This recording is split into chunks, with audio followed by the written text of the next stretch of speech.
გაგვიზიარეთ, დაგვირეკეთ, მოგვიყევით. ჩვენ ვუსმენთ ერთმანეთს.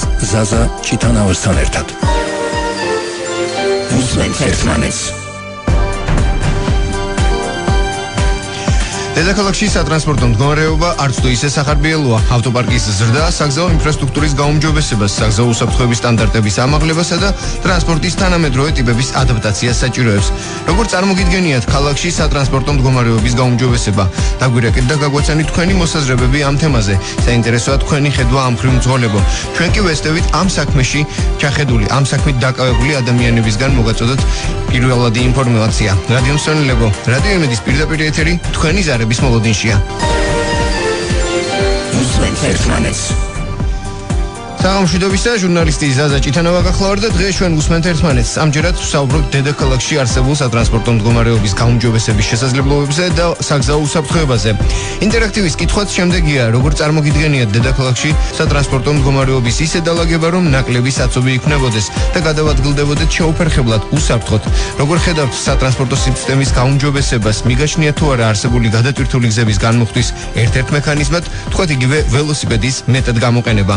მოკლედ ამ თემებზე ველოდებით თქვენს ზარებს რადიო მსმენელებო ტრადიციულ ნომრებზე 292 11 88 ან 292 11 99. პირველ ნაწილში ვსაუბრობთ მთავარ თემაზე, ხოლო მეორე ნაწილში იმ სოციალურ პრობლემის გახმოვანების საშუალება მოგეცემათ, რაც თქვენ გაწუხებთ. ჩვენ კი თქვენს ატყივარს მივაწვდით შესაბამის ორგანიზაციებს და ამგვარად ვეცდებით დაგეხმაროთ სოციალური ტიპის პრობლემის გადაჭრაში. დაგვირეკეთ ტელეფონის ნომრებზე 292 11 88 ან 292 11 99, ასევე შეგიძლიათ გამოგიგზავნოთ მოკლე ტექსტური შეტყობინება ნომერზე 9178. გზავნილის ღირებულება თქვენი მობილური ოპერატორის სტანდარტულ ფასს შეესაბამება. ეს რაც შეეხება გადაცემის მეორე ნაწილში სოციალურ თემებზე საუბრის შესაძლებლობას, გადაცემის პირველ ნაწილში კი ჩვენ ველოდებით თქვენს ზარებს, რათა გაგვიზიაროთ თქვენი მოსაზრებები, თქვენი პოზიციები დედაქალაქში სატრანსპორტო მდგომარეობის გამოსწორების კუთხით. კიდევ ერთხელ შეგახსენებ, ჩვენი დღევანდელი გადაცემის მთავარი თემა არის სწორედ ეს, საგზაო უსაფრთხოების და სატრანსპორტო მდგომარეობა ქალაქში და მისი გამოსწორების შესაძლებლობები. რადიო მსმენელებო, სატელეფონო დიალოგს შემოგთავაზებთ, როგორც დაგვირდით, ამჯერად ჩვენ თბილისის ტრანსპორტის საქალაქო სამსახურის უფროს ბატონ მამუკა მულაძის გავესაუბრებით, რომელიც უკვე ხაზია. საღამოშვიდობისა ბატონ მამუკა. საღამოშვიდობის, მოგესალმებით. მადლობა, რომ მოახერხეთ გვერდთვებით პირდაპირ ეთერში. ბატონ მამუკა, საგზაო უსაფრთხოებისა და სატრანსპორტო მდგომარეობის განვითარებისთვის მუნიციპალიტეტი, უშუალოდ თქვენი სამსახური, 5 არასამთავრობო ორგანიზაციის თანამშრომლობით ცდილობს ამ მდგომარეობის გამოსწორებაზე მუშაობას და თუ შეგიძლიათ აღვიწეროთ, რა ფორმატით შედგა თქვენი ურთიერთობა და რა შედეგებზეა გათვლა, შემდეგ კი უკვე მიმოვიხილოთ სამომავლო გეგმები.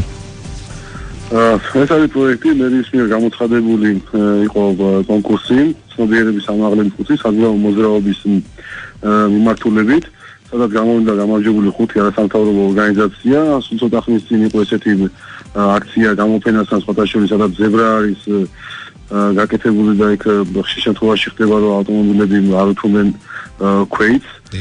ჩატარდა ესეთი აქცია, გაუღიმე და გაატარე, რაც კარგი აქცია იყო, პირველი იყო სხვათა შორის და რაში მდგომარეობდა აქცია? აქცია მდგომარეობდა, რომ ურიგებდით მძღოლებს, არასამთავრობო ორგანიზაცია ურიგებდა მძღოლებს და მე ჩართული ვიყავი, რომ თუ რა მნიშვნელობა აქვს, რომ ქვეითს პრიორიტეტი და უნდა დაუთმოს, სადა რას ნიშნავს ეს ზებრა გადასასვლელი უნდა შეაჩერო და გაატარო და თანუმატებენ ესეთ ელემენტს, რომ გაუღიმეთ და გაატარე. იმიტომ რომ ეს ხო არის მიბული იმასთან, რომ თუ არ გავატარებ და დავეჯახებით, სულ წავარდეთ ადამიანს და ამიტომ შეგნება ცნობიერების ამაღლება საჭიროა და შემთხვევაში არის ამ კუთხითაც პრობლემა, რომ ამაღლებს ცნობიერება. ვფიქრობთ, ესეც ამდაგვარ ღონისძიებას რომელიც ხდება ბაღებში, სკოლებში, უნივერსიტეტებში, ეს არასამთავრობო ორგანიზაციები ატარებენ და შემდეგ ყველას თავისი გვერდია და იქ აუცილებლად. სხვათა შორის ამ აქციას მე როგორც მე ინფორმაცია მომაწოდეს, ეს გაუღიმე და გაატარე, სადაც 6000 ნახვა ქონდა მარტო იმ 2 წლის განმავლობაში, ამიტომ ვფიქრობ, კარგი ეფექტი ქონდა. და ექნება კიდევაც ეს გრძელდება სხვათა შორის 2 წლის განმავლობაში. თითო არასამთავრობო ორგანიზაციას თვითონ განმავლობაში 2 ესეთი აქცია აქვს დაგეგმილი. გასაგებია. არასამთავრობო ორგანიზაციას. ჩვენ ამ თემაზე გავესაუბრებით ამ არასამთავრობო ორგანიზაციის ხელმძღვანელს ბატონ მეუღ მელაძეს, რომლებიც უშუალოდ კურნდებენ გაუღიმეთ და გაატარეს პროექტს, ასე ვთქვათ და დანარჩენი რა სეგმენტია, დანარჩენ რა მიმართულებებს ეს არის საინტერესო კიდე ველოსიპედების მიმართულებით, მაგალითად თბილისში ველოსიპედების კუთხით განვითარება არის საჭირო. არ გვაქვს ველობილი კი და ამაზე ვმუშაობთ. რეალურად ერთ-ერთი არასამთავრობო ორგანიზაციის კვლევას ჩაატარეს და რეკომენდაციის სახით წარმოადგენს, სად შეიძლება გაკეთდეს ველო პარკინგები და სად შეიძლება ბილიკი გაკეთდეს. თუმცა ერთ-ერთი მონახაზს გეტყვით, რომ უკვე ჩვენ სხვათაშორის ერთ-ერთი უცხოელთან ერთად რომელსაც ხანსი ქვია და სოფლის პრემიერაში არის სხვათაშორის მრჩეველი, რომელიც მარტო ველოსიპედით დადის დედაქალაქში. თავისი მარშრუტები აქვს აღებული. მასთან ერთად კიდევ ერთ-ერთი არასამთავრობო რომელსაც ველოსიპედის მოყვარული არის, დავჯექით ველოსიპედებზე, მეც ვიყავი მათთან ერთად სხვათაშორის და ერთ-ერთი წრე შევკარით, რომელიც წრეც იწყება დედაენის ძეგლიდან, იქ სხვათაშორის გაკეთებულია სკეიტბორდებისთვის, მოყვარულებისთვის აქტიური სპორტის სურათული მიმართულებისთვის. იქ პატარა ველოსიპედები ვარი თუ იცით სკამის გარეშე, იქ აგებულობენ ამავე. იქ ხშირად არიან ველოსიპედისტები. იქიდან ვიწყებთ ცელ სანაპიროს მოუყვება ვახუშტის ხიდამდე. ვახუშტის ხიდთან დამატებით ზებრა კეთდება. ვახუშტიდან მერე ჩამოდის ქვემოთ და მოუყვება რიყისკენ. ანუ ეკნება საშუალება რომ აღმაშენებელზე ავიდეს და პლუს რიყემდე მივიდეს. და აი ამ გზაზე ერთი 4 ლოკაცია გაკეთება ველო პარკინგის და რეალურად დედაენის ძეგლამდე წრე შეიქმნება. ეს პირველი, სადაც უკვე სქემა გაკეთებული არის. ალბათ სანაპიროზე მოძრაობაზე არის აქცენტი. ერთ ადგილზე შუქნიშნის დამატება მოგვიწევს, დამატებით ოღონდ ექნება ღილაკზე. დამატებით ბილიკი იქნება გასაკეთებელი და ნუ მცირე სამუშაოები ჩატარდება და წესით წელს უნდა მოესწროს უკვე რომ ერთი ბილიკი გაჩნდეს რეალურად და რამდენიმე ველო პარკინგები იქნება იმ ადგილებზე, სადაც იქნება ვიდეო კამერა, დღესაც აყენია არსებული შერჩეული იქნება რომ უსაფრთხოება იყოს. აცუდა შესაძლოა ნიშნებით აღიჭურება დამატებით. გასაგებია. მე მაგალითად ვარ ადამიანი, რომელიც ზუსტად 1 წელი მხოლოდ ველოსიპედით დავდიოდი სამსახურში, შესაბამისად მაქვს შესაბამისი ამ მიმართულებით წარმოადგენა და გეთანხმებით იმაში, რომ არ წარმოადგენს ძალიან სერიოზულ პრობლემას ის, რომ მცირედი ძალისხმევის შედეგად ველო ინფრასტრუქტურა მოეწყოს ქალაქში და შემდეგ ეს უკვე ასე ვთქვათ, კარგი გაგებით ვირუსულად გავრცელდეს და მთელ ქალაქში მოიცვას ველომ როგორც ტრანსპორტმა, ასე ვთქვათ, დაიმკვიდროს ადგილი. ეს ორი არასამთავრობო ორგანიზაციის მიმართულება განვიხილეთ. დანარჩენი 3 რა კომპონენტებზე მუშაობს თქვენთან ერთად? დანარჩენი იგივე არის, ძირითადი მიმართულება არის საგზაო ნიშნები, მონიშნები, რომ ამ კუთხით ამაღლდეს ცნობიერება და ყველა სამთავრობო მუშაობს ამ მიმართულებით. ხშირი შემთხვევა არის, რომ ქვეითს არ უთმობს, ხშირი შემთხვევა არის ქვეითი არ ღვევს თვითონ და ძირითადი ამ მიმართულებით იქნება მუშაობა, ცნობიერება ამაღლდება. ერთ-ერთი მიმართულება არის კიდე მაგალითად ეს შესაძლოა აქცენტი გაკეთებული იმაზე, რომ ავტომობილში თუ გადაადგილებენ ცლოვან ბავშვს, ბავშვებად უნდა ქონდეს შესაბამისი სავარძელი, რომელიც მაქსიმუმ 100 ლარის როგორც ვიცი და შეიძლება იაფის იჯდებოდეს კიდე, აქ იქნება გაკეთებული, რომ ამის გარეშე ნუ გადაიყვანთ ბავშვს. ერთ-ერთი ეს მომენტი არის კიდე. ანუ ეს არის საერთობლიობა კომპონენტებისა, რომლებიც მოიცავს საგზაო ინფრასტრუქტურის გაუმჯობესებას და საგზაო უსაფრთხოების მხრივ ცნობიერების ამაღლებას. ამის გარდა რომ ცნობიერებას ვეცდებით ავამაღლო და მოქალაქეებს შევახსენოთ რამხელა დიდი მნიშვნელობა აქვს, ასევე ამ კვლევის მომენტში და ამ აქციების ჩატარების მომენტში გამოიკვეთება მომენტები, რასაც ჩვენ გავითვალისწინებთ და რეკომენდაციების სახით მოგვაწვდიან არასამთავრობო ორგანიზაციები. გასაგებია. და დღეისთვის ქალაქში არსებულ უსაფრთხოების მხრივ მდგომარეობას მუნიციპალიტეტის მიერ ამ მდგომარეობის გაუმჯობესებისთვის დაგეგმილ პროექტებზე როგორი შეფასება შეგიძლიათ გააკეთოთ? არის განცდა, რომ იმდენად ბევრი მანქანაა დედაქალაქში, იმდენად რთული მდგომარეობა ტრანსპორტის მოწყობის მხრივ, რომ რაღაცა სხვარია, რომ ვიყავი გასული მაგალითად შეუძლებელი იყო ქალაქში. ეს ვიყავი გასული მაგალითად ჭავჭავაძე სადაც პრობლემა არის სერიოზული. გამარჯვებული კომპანია უკვე რომელმაც დღეს უკვე დაიწყო აზომები და სამუშაოები და დეკემბრის 15 რიცხვისთვის გვექნება ჩვენ 4 ლოკაცია გაჩნდება დამატებით ახალი, 1 ლოკაცია გაჩნდა ვაგის პარკთან კუსპის საბაგიროს ასასვლელთან შეჭრა გავაკეთეთ ჩვენ 2 თვის წინ. 15 დეკემბრამდე ჩვენ გვექნება უკვე შეჭრები ფეხბურთის ფედერაციამდე კუსპის ჩამოსახვევიდან ერთი ლოკაცია გაკეთება, ტროტუარის ხარჯზე მოხდება შეჭრა და ტროტუარი დარჩება 3 მეტრი. ავტომანქანების პარკირების სივრცეებზე ვსაუბრობთ ახლა? პარკირებზე ვამბობ კი რა, ანუ გავაუქმებთ იქ საფეხმავლოზე პარკირებას და გადმოვა შეჭრილში რა. სადღაც 200-მდე ეთეულზე გაჩნდება შეჭრილში დგომის საშუალება, სადაც იქვე გაუქმდება საფეხმავლოზე პარკინგი. ეს არის პირველი ლოკაცია ფეხბურთის ფედერაციასთან, მეორე ლოკაცია არის ლიბერტი ბანკის სათაო ოფისის მოპირდაპირე მხარეს, ანუ ეს ვაკის პარკის წინ. ერთი ლოკაცია მად არის, სადაც ასევე 50 ეთეულზე გაკეთდება შეჭრა. ქართულ ბანკის გვერდით არის კიდე, სადაც 5 საპარკინგე გაუქმდება და გაკეთდება 7 შეჭრილი. მე რომ მინიმუმ 4 მეტრამდე საფეხმავლო ზონი დარჩება. აი ამ ღონისძიების შედეგად ერთი არის პრობლემული ადგილი კიდე 55 სკოლასთან, სადაც მართლაც პრობლემა არის და დღესაც ვიყავი გასული და ასევე იქ გაკეთდება შეჭრა, რომ სკოლის მიმდებარე ვის საშუალებაც იქნება, რომ გავაკეთოთ შეჭრა, გაკეთდება იქ და აქაც ასევე იქ უფრო მეტი ადგილი დარჩება, კიდე 5-ზე მეტი ადგილი რჩება საფეხმავლო. პლუს კიდე თვლის ბოლომდე დამთავრდება და პრაისჰოტერჰაუსის მიერ დაიდება დასკვნა, სად შეიძლება მრავალდონიანი ავტოსადგომებზე აუქციონის გამოცხადება რო აშენდეს. ორი ლოკაცია შემიძლია დავასახელო ეს, რომელიც უკვე იცით ხო? ვიცი გადაწყვეტილად რომ იქნება, ეს არის რკინიგზის სადგურის მოპირდაპირე მხარეს. წინ მოედანი არის და ეს იქნება ფილარმონიის წინ გაჩერების უკან ეს სამკუთხედივით არის. დიახ, შეჭრილს. მათ და დანარჩენ ლოკაციებს კიდე დაგვეწევა. ანუ ასი ლოკაცია უნდა ყოფილიყო და ერთი დაემატა კიდე რა, ჩემი ინფორმაციით. ეს მოგცემს იმის საშუალებას, მრავალდონიანი ავტოსადგომები დაიწყებს მშენებლობას. ჩვენ უკვე თამამად ვიტყვით, რომ მშენებლობების დასრულების შემდგომ ირგვლივ პერიმეტრს, სადაც პირველ რიგში საფეხმავლო ზონებია პარკირებები, იქ გავაუქმებთ აუცილებლად და შემდეგი ეტაპი იქნება გავაუქმებთ პარკირებები იქ, სადაც გზის სავალი ნაწილი უკავია და შემთხვევაში 3 ზოლია და 1 ზოლით აღწევილია. გასაგებია. ბატონო მამუკა, იძულებული ვარ ჩვენთვის სასაუბროთ გამოყოფილი დრო, ასე ვთქვათ, იწურება სატელეფონო დიალოგისთვის დაგემშვიდობოთ, მაგრამ ეს იმდენად მნიშვნელოვანი აქტუალური თემაა, რომ ამ თემაზე ჩვენ კიდევ ერთხელ უნდა ვისაუბროთ პირდაპირ ეთერში. და ერთ შემოთავაზება მინდა გაგიგეთოთ, ველოსიპედებით გასვლა რომ ექნება და პირადად მეცვალებულ ველოსიპედით შემოგვიერთით და ესეამონებით.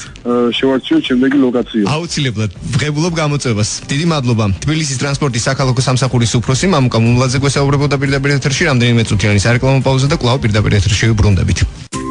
არასრული საათის სპონსორია TT-Septi. გაგვიზიარეთ, დაგვირეკეთ, მოგვიყევით.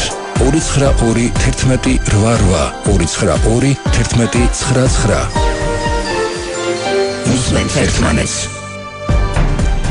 დაპირების ამი კვლავ პირდაპირ ეთერშია გადაცემა უსმენთ ერთმანეთს. შეგახსენებთ, პირველ ნაწილში ჩვენი გადაცემის მთავარი სასაუბრო თემა იყო თბილისში არსებული საგზაო უსაფრთხოების მხრივ მდგომარეობის გამოსწორების გზები და აქვე გეტყვით, რომ გადაცემის მეორე ნაწილში ასევე შეგიძლიათ მთავარ თემაზე საუბრის გარდა დარეკოთ და ისაუბროთ იმ სოციალური ტიპის პრობლემებზე, რომლებიც თქვენ გაწუხებთ. ჩვენ კი ვესწრებით თქვენი სათქმელი მივაწვდინოთ შესაბამის ორგანიზაციებს, სამსახურებს და ასე გაგიწევთ დახმარება იმისთვის, რომ თქვენი სოციალური ტიპის პრობლემები გადაჭრათ. შეგიძლიათ დაგვირეკოთ ამ ნომრებზე 292 11 88 292 11 99, ასევე შეგიძლიათ გამოგზავნოთ მოკლე ტექსტური შეტყობინება ნომერზე 91778 გზავნილის ღირებულება თქვენი მობილური ოპერატორის სტანდარტულ ფასს შეესაბამება. სანამ დაგვირეკავთ და გავცემთ ინტერაქტივის კითხვაზე პასუხს, თუ როგორ წარმოგიდგენიათ დედაქალაქში სატრანსპორტო მდგომარეობის ისე დაალაგება, რომ ნაკლები საცობი იქნებოდეს და გადავადგილდებოდეთ შეუფერხებლად, უსაფრთხოდ. კიდევ ერთ სატელეფონო დიალოგს შემოგთავაზებთ. ამჯერად ჩვენ ბატონ მელაძეს ავტომობილს საქართველოს წვანე ავტოკლუბის ხელმძღვანელს გავესაუბრებთ. საღამშვიდობისა ბატონ მელუ.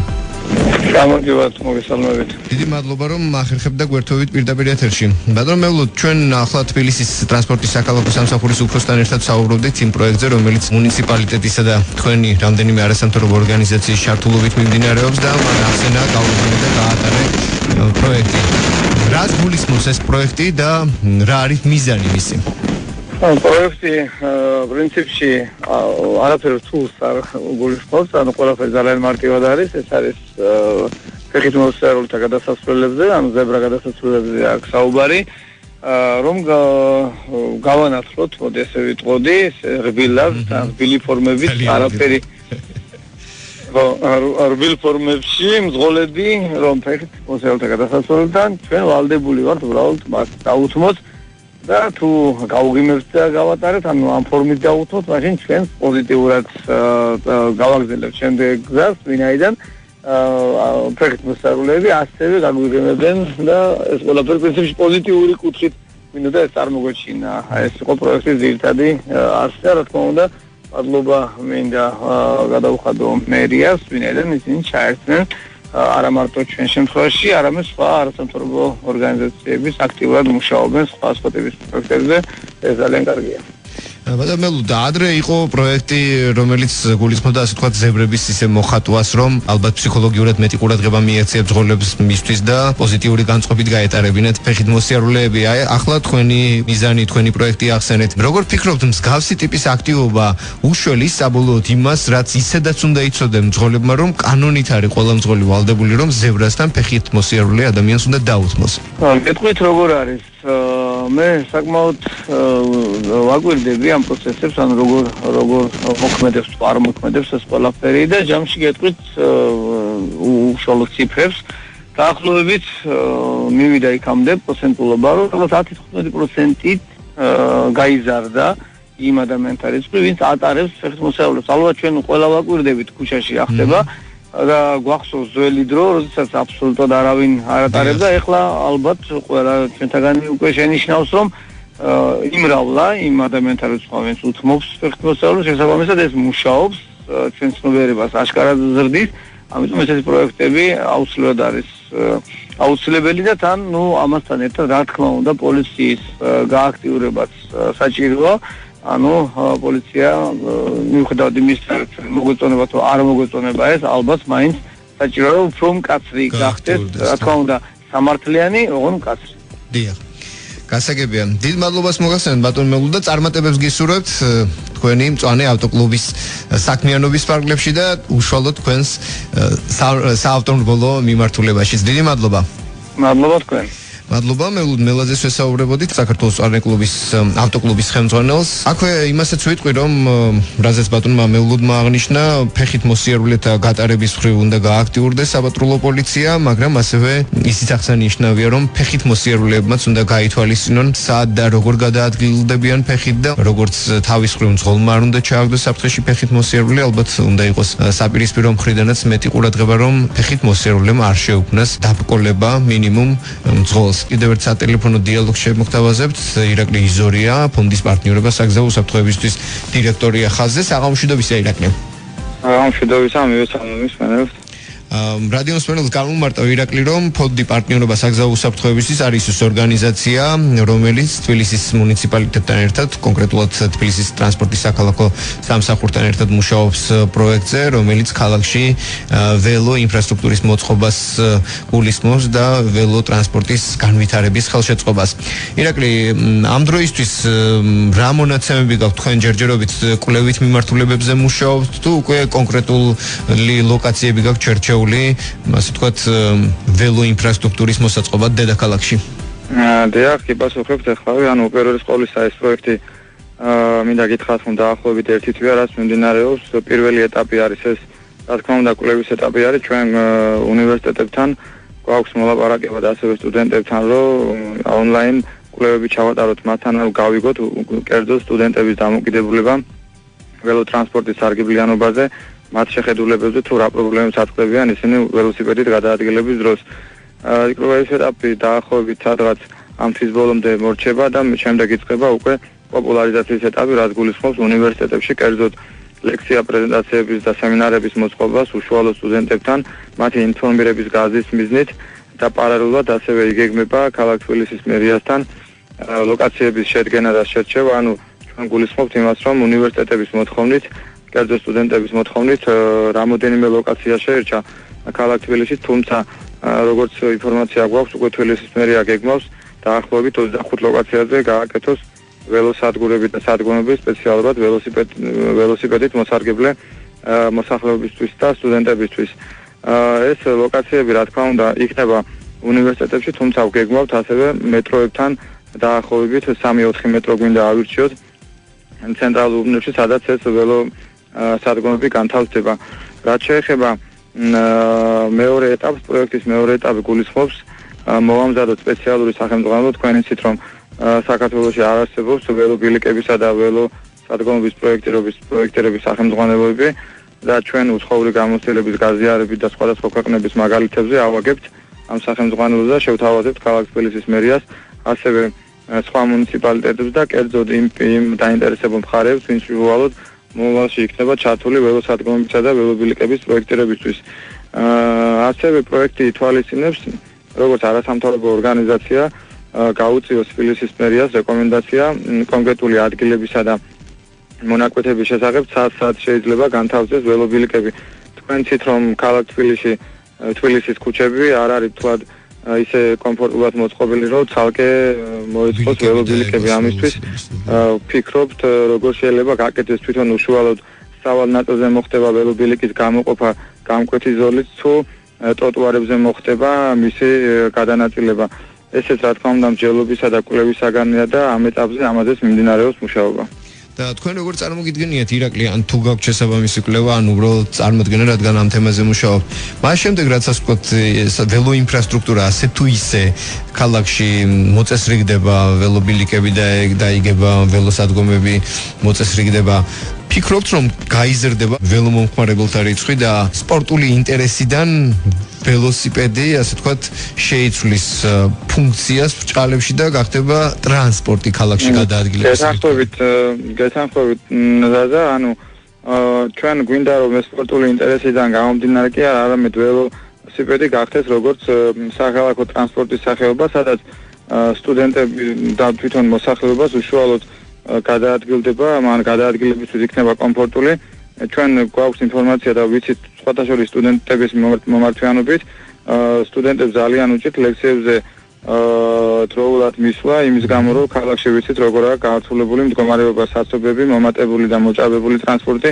ამიტომ ბევრი სტუდენტის მინიშნება იყო, რომ ისინი კომფორტულად და უფრო სწრაფად მალე ადვილად მიდიან უნივერსიტეტებში ველოტრანსპორტით, ვიდრე სხვა საზოგადოებრივი ტრანსპორტით თუ კერძო ავტომობილით. რა თქმა უნდა ჩვენი მიზანია და პროექტის მიზანია რომ გავზარდოთ ცნობიერება და ჩვენ იმის მოლოდინი არ აგვაქვს რომ დაახლოებით 1-2 თვეში იქნება ეს ყველაფერი ჩაშვებული როგორც ინფრასტრუქტურულად ასევე ზოგადად, მაგრამ იმედი გვაქვს და ვინარჩუნებთ იმედს რომ თბილისის მერია ყველაფერს გააკეთებს, რა თქმა უნდა ჩვენი ჩართულობით და ყველა თითოეული ადამიანის ჩართულობით მაქსიმალურად გავზარდოთ ცნობიერება ველოტრანსპორტთან მიმართებაში. თქვენ იცით რომ ველოტრანსპორტის სარგებლობა დღესდღეობით საშიშ მოვლენას წარმოადგენს ბევრისთვის ქალაქ თბილისის ქუჩებში, სხვათა შორის ბევრი მოსახლეობიდან ბევრიც აღნიშნავს რომ ისინი იმიტომ არ გადაადგილდებიან ველოსიპედით, რომ მათ ეშინიათ სავალ ნაწილზე ავტომობილებმა არ შეუქმნან პრობლემა. ესეც რა თქმა უნდა პრობლემა არის თვითონ უშუალოდ ძალიან ბევრ მძღოლში, რომლებიც არ უთმობენ ველოსიპედით მოსარგებლებს გზას, თუნდაც ის უკიდურესი მარჯვენა მხარე, რომელიც სავალ ნაწილზე განკუთვნილი კანონმდებლობით არის ველოსიპედისტვის, ასე ვთქვათ, უხეშად იყენებენ ამ სავალ ნაწილებს მძღოლები და უკიდურეს მარჯვენა მხარეს გადაადგილდებიან. ესეც რა თქმა უნდა გამოწვეული არის ჩვენს ქალაქში არსებული ამ მდგომარეობის ობიექტური მიზეზებიც კი გააჩნიათ ხოლმე და მეორე მხრივ ალბათ ველომფლობელთა ცნობიერების ამაღლებაც ალბათ მნიშვნელოვანი კომპონენტი იქნება. ორივე მხარე გეთანხმდა და ორივე მხარის მხრიდან უნდა მოხდეს ეს ცნობიერების ამაღლება. იყო ამის ფაქტი, როცა თავისუფლების მოედანზე ველოსიპედით მოსარგებლემ ფეხით მოსიარულესთან მოვიდა შეჯახება. ანუ პირდაპირ კანონში გვიწერია, რომ თუ ტროტუარზე არ უქმნით ფეხით მოსიარულეს საფრთხეს, ამ შემთხვევაში შეგვიძლია ტროტუარზე გადაადგილება ველოსიპედით. მაგრამ თუ ტროტუარზე გადატვირთული მოძრაობაა და ფეხით მოსიარულთან მომატებული რაოდენობა და ნაკადი აღენიშნება, ამ შემთხვევაში ყველა ვარიანტში ველოსიპედისტმა უნდა გაიაროს გზის სავალ ნაწილის მარჯვენა უკიდურეს მხარეს. ეს რა თქმა უნდა სამუშაო არის და ეს 1-2 დღეში და 3 დღეში ეს ვერ გადაწყდება, არამედ ამას სჭირდება კომპლექსური და ერთიანი მიდგომა და თვითშეგნების ამაღლება ქალაქ თბილისის მოსახლეობაში და ზოგადად საქართველოში. რა თქმა უნდა, სამოქალაქო სექტორის ჩართულობა, მათი მონდომების, ასე ვთქვათ, მეტად გამოხატვა და სხვათა შორის მედიის ჩართულობა და თქვენი ჩართულობა მნიშვნელოვანია ბატონო ზაზა, ვინაიდან თქვენ ძალიან დიდ როლს თამაშობთ და მომავალში თამაშობთ მსგავსი პროექტების და ცნობიერების ამაღლების ღონისძიებების გაშუქებასაც ინფორმაციის მიწოდებაში მოსახელად. მართალი ხარ რომ მედიას ძალიან დიდი როლი აქვს ამ ყველაფერში და ყველაზე მნიშვნელოვანი და კარგი მომენტია ის რომ ჩართულია ამ საქმეში უშუალოდ მუნიციპალიტეტი, ის ორგანიზაცია რომელმაც საბოლოოდ უნდა აღასრულოს ის ყველაფერი, რასაც ასე ვთქვათ სამოქალაქო დაკვეთით თუ არასამთავრობოების რეკომენდაციით მიიღებს. დიდი მადლობა. მადლობა თქვენთვის და მადლობა მსმენელს ყურადღებისთვის. ნახვამდის. ირაკლი იზორია გვერდებოდა პირდაპირ ეთერში, იგი ფონდის პარტნიორობა საგზაო უსაფრთხოებისთვის დირექტორია და ამ შემთხვევაში საუბრობდით ამ ორგანიზაციის მუნიციპალიტეტთან ჩართულობაზე, რომელიც გულისხმობს ქალაქში ველოტრანსპორტის და ველოინფრასტრუქტურის მოწყობისა თუ განვითარების ხელშეწყობას. ველო კარგია, ველო მარგია, ესეთი სახელწოდებით მოქმედებს ეს პროექტი.